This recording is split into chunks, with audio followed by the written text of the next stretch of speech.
At what point did you decide to move to Vegas though? Because that's a pretty big jump from Texas to Las Vegas. Yeah, I really love gambling. He's like, I used to have a problem. So no, I was young, and honestly, I had to get out of my college town, so I actually moved back to Houston. And when I was at the boutique, we had launched kind of like a mini Sephora-esque part of the store, and there was a hair care line that I really liked. And when I left, they're like, "Oh, hey, we need some help in Houston. Can you be that person?" I was like, "Sure, cool, whatever." Gave me a job. It was like $20 an hour. I was like, "Fuck yeah!" Oh, nice. And I was killing it. I mean, that's still fucking awesome. Yeah. So I'd be fine. I'd be happy with that too as well. But anyway, so I was doing that for a while, and it was very lonely. Like I learned to be happy sitting down at lunch by myself, or, going some place to place, because I'd go to these stores and they're like, "Let me tell you about this product." But then you feel like you're that kiosk person, like, "Oh, let me put this in your hair." And get away from me.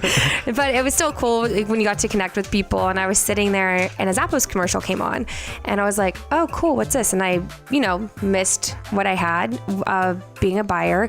And so I went on their website and just applied. They had obviously the Vegas and then Kentucky, which Kentucky's where their warehouse is. And there's an assistant buyer role. Applied. It was 10 years ago. So I was like, what is that? Yeah. What is assistant buyer? Yeah. What's a buyer? A buyer. So with the Chrome, essentially we were kind of buyers for the store. So product so I was a fashion footwear buyer for Zappos. And at Chrome, I mostly focused on men's wear. And then I also helped with the like skincare and stuff like that for a little while. So I applied for the assistant buyer just because that's what I did in college. And I was like, there's no way. It's the internet. There's probably millions of people in there. They're never going to see my application. Zappos has very fun, unique questions, like what's your favorite superhero and all this other stuff. And I truly believe it's because I put my nickname in there, which was Huggles. So I don't know if you remember MySpace, but that was my name on MySpace.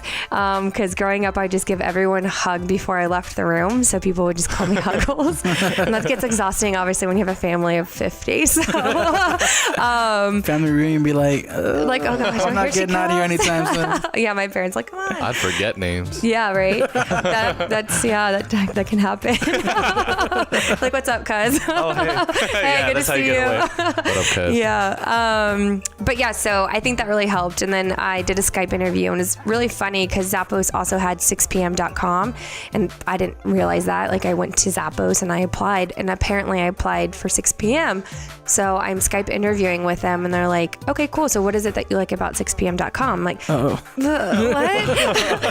Looked up, I was like, so it looks like, oh yeah, it's a liquidation site and and just kind of made it up on the spot because I'm like, oh shit. I was like, I'm so sorry. I legitimately thought I applied for Zappos, but what I can see, and just responded.